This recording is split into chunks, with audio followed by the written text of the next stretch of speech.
Okay, let's jump right into this explainer. Today, we're diving straight into a microscopic battlefield that exists inside our own bodies.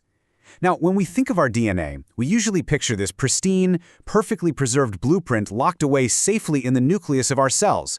But the reality, as you're about to see, is incredibly dynamic and honestly, a little bit chaotic.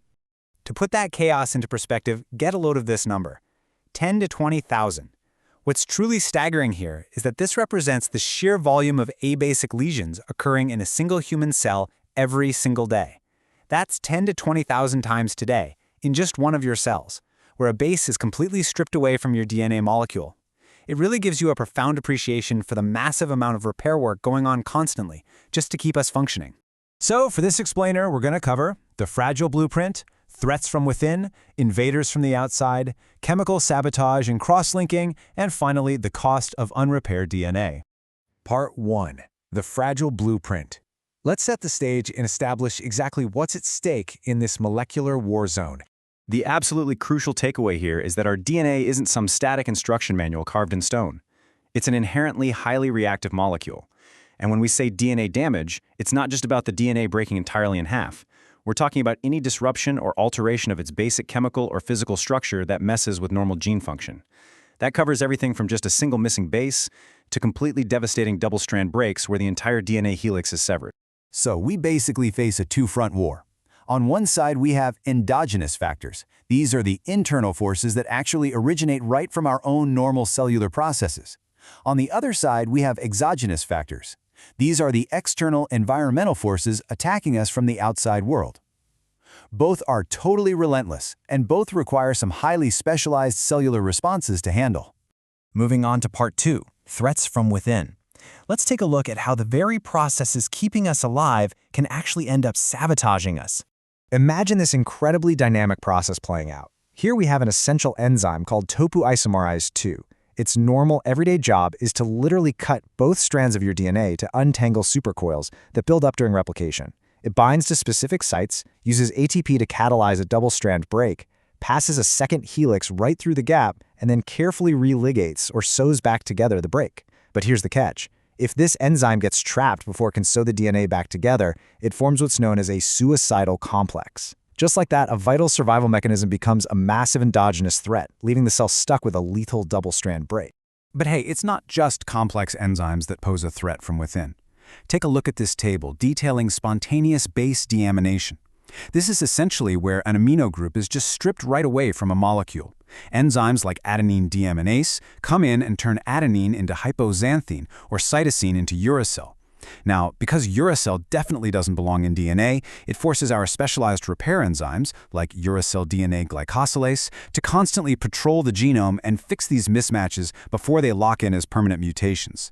And if replication errors and deamination weren't enough, normal cellular respiration creates a ton of friendly fire. Making energy requires oxygen, right? Well, that produces reactive oxygen species, or ROS. These are highly volatile. When ROS levels get high, they can generate over 100 distinct oxidative base lesions. Plus, we have Fenton's reaction. This involves iron and hydrogen peroxide producing a highly reactive hydroxyl radical that literally blasts open the imidazole rings in guanine and adenine, leaving behind fragmented purines.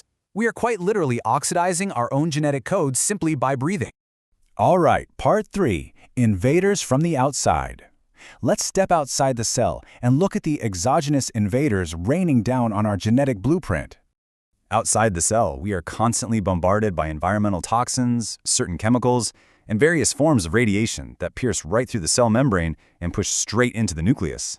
Take ionizing radiation, like X-rays or gamma rays, for instance. It mounts a really vicious two-pronged attack. It can cause direct damage, where the high-energy radiation physically disrupts covalent bonds, slicing straight through the DNA backbone to cause single or double-strand breaks. Or it can cause indirect damage. This happens when the radiation hits water molecules in the cell, spawning a devastating wave of free radicals and reactive oxygen species that then go on to chemically oxidize and destroy the DNA structure. And even when we just step outside on a sunny day, the threat doesn't diminish. It just changes form. UVB radiation actively bends and unwinds our DNA. The photons from the sun are absorbed directly by the DNA, causing a highly specific type of damage. It literally fuses adjacent thymine or cytosine bases together into bulky, unnatural structures called cyclobutane pyrimidine dimers, or CPDs, alongside 6,4 photoproducts. This physical distortion stops DNA replication machinery right in its tracks. Next up, Part 4, Chemical Sabotage and Cross-Linking. Let's shift gears and see how specific, everyday chemicals can actually physically lock our DNA strands together. This is where it gets incredibly relatable. Aromatic amines are organic compounds often found in your everyday fried or grilled meat. Now, surprisingly, the chemical itself isn't immediately dangerous. It acts as an indirect carcinogen. It's only once your own liver enzymes, specifically an enzyme called cytochrome P450 or CYP1A2, try to metabolize these compounds that they're transformed into highly reactive neutrinium ions. Yes, your own body activates them into DNA-seeking missiles that attach directly to the nucleobases. To really visualize a targeted chemical attack in action, let's track a bifunctional alkylating agent known as nitrogen mustard. Watch this dynamic, step-by-step process unfold. First, the chemical forms a highly reactive aziridinium intermediate. Second, this intermediate acts exactly like a chemical handcuff, grabbing onto a guanine base, forming an N7 alkylated derivative on one strand of the DNA. Then, incredibly, it forms a second reactive intermediate, reaches across the double helix, and irreversibly locks onto a second guanine on the opposite strand. This is an interstrand crosslink. By gluing the two strands together, it makes it literally impossible for the DNA to separate for normal replication. Which brings us to our final section, Part 5, the cost of unrepaired DNA. We've seen the sheer volume and the ingenious variety of these attacks, so what are the actual stakes?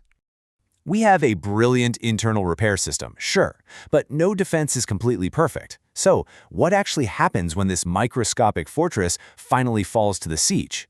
If these thousands of crosslinks, strand breaks, and missing bases aren't caught and successfully repaired, the consequences are disastrous. First off, unrepaired lesions directly stall DNA replication. If a cell can't replicate, it often just triggers its own death.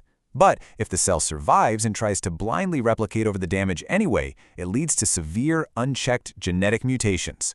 This is, of course, the primary driver for the development of most cancers. But what's really fascinating and quite sobering is that accumulating DNA damage is also heavily implicated in aging and other severe diseases. It plays a major role in neurodegenerative disorders like Alzheimer's and, surprisingly, even lung conditions like COPD.